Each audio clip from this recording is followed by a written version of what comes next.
I didn't think I'd ever hear the sound of my own boat's engine at 2:14 a.m., especially not while I was in bed, dead asleep. But there it was, that sharp, throaty roar I knew better than my own heartbeat. I threw off the covers and sprinted to the dock barefoot, the night air biting my skin. The moon hung low, casting silver ripples across the water, and in that cold glow, I saw it, my speedboat, the Blue Marlin, drifting away from the pier with a familiar, hulking figure clumsily at the wheel. Karen. Of course it was Karen. Her blonde hair was yanked back into that tight bun she wore like a crown, and even from 50 feet away, I could see the smug tilt of her chin. My pulse hammered in my ears, my stomach twisting with disbelief and fury. "Hey!" I shouted, my voice cracking through the quiet lake like a gunshot. She glanced over her shoulder, squinting at me, and instead of guilt, her face lit up with the gleam of a thief who thought she was untouchable. "You're trespassing, Sam," she yelled back, as if she were the law and I was the criminal. My feet hit the dock so hard it rattled the mooring posts. "That's my boat," I snapped, every muscle in my body screaming to dive in after her. But before I could move, she whipped out her phone, holding it up like a badge of honor. "I'm calling 911, you're harassing me." The audacity nearly made me laugh, but the laughter caught in my throat when she actually did it, her voice echoing across the lake. "Yes, I'm being threatened by a man. He's yelling at me and blocking my path." I stared at her, stunned, as she added, "Yes, this is HOA business. He's in violation." That last line was almost comical. My property wasn't even in the HOA and she knew it. But she also knew that a call like that could put me in serious trouble if the wrong officer showed up. My only option was to move fast.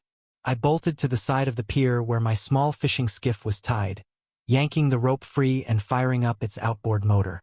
The engine sputtered to life, and within seconds I was cutting across the moonlit water, every wave slapping against the hull like a ticking clock counting down to something irreversible. Karen saw me coming and tried to gun the Blue Marlin forward, but she'd left the throttle halfway open and clearly had no idea how to handle the steering.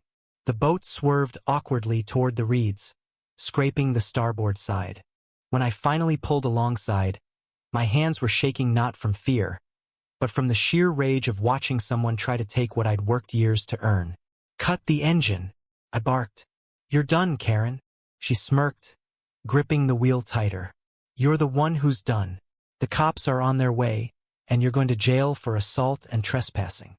I could almost taste the venom in her words. But then came the twist she never saw coming. 2 spotlights flared from the other side of the lake, sweeping over the water. A deep voice crackled from a loudspeaker.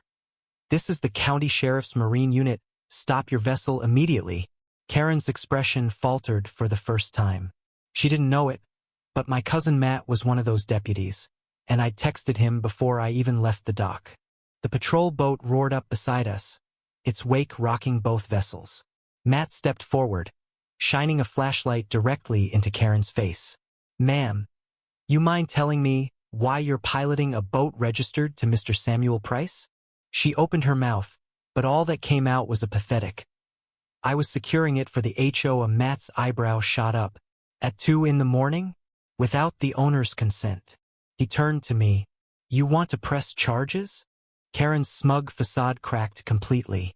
"This is a misunderstanding. He threatened me," she stammered.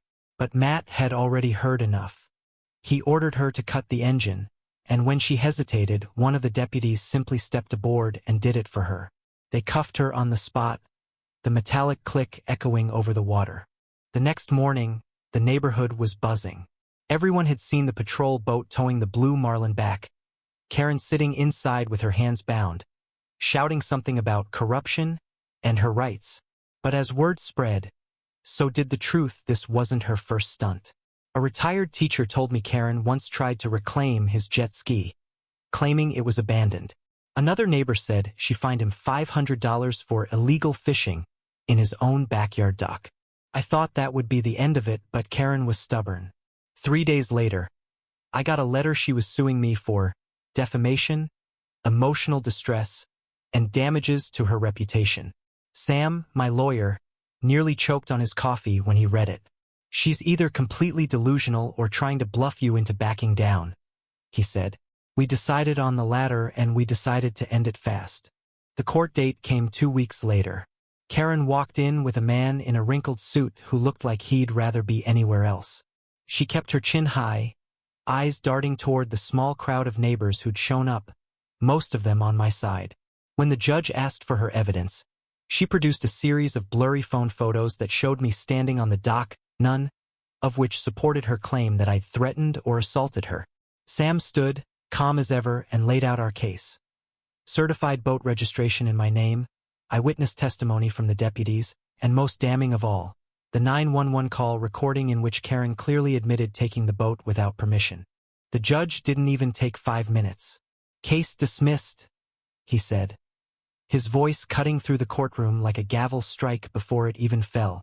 "Ms. Whitfield, you are warned that further frivolous filings may result in sanctions." The murmur in the gallery was electric. Karen's face drained of color, and for the first time, she looked small not in size, but in the absence of that overbearing arrogance she wore like armor. I didn't just walk out of that courtroom, I floated. Not because I'd won, but because I knew she was finished. What she didn't realize then was that the deputies had also forwarded her case to the county prosecutor for review. Theft over $1,000 was a felony, and my speedboat was worth 6 times that. Her HOA business excuse wouldn't protect her this time. When the felony charge hit, it was like a lightning strike in the middle of our little lakeside community. One day Karen was stomping around in her wedge sandals, muttering about my lawyer and pending counterclaims, and the next she was sitting in the back of a squad car while 2 deputies methodically loaded boxes of documents from her garage into the trunk of an unmarked vehicle. It turned out that when the Marine Unit incident was forwarded to the county prosecutor, the detectives decided to dig deeper, and boy, did they find more than anyone bargained for. First, there were the HOA financials. Tens of thousands of dollars in lake maintenance fees with no invoices, payments to a security consultant who didn't exist, and most jaw-dropping of all records showing HOA funds spent on luxury vacations. Hawaii, St. Lucia, a 5-day Bahamas cruise, all booked in Karen's name, under the pretense of attending national HOA conferences. The prosecutors were salivating.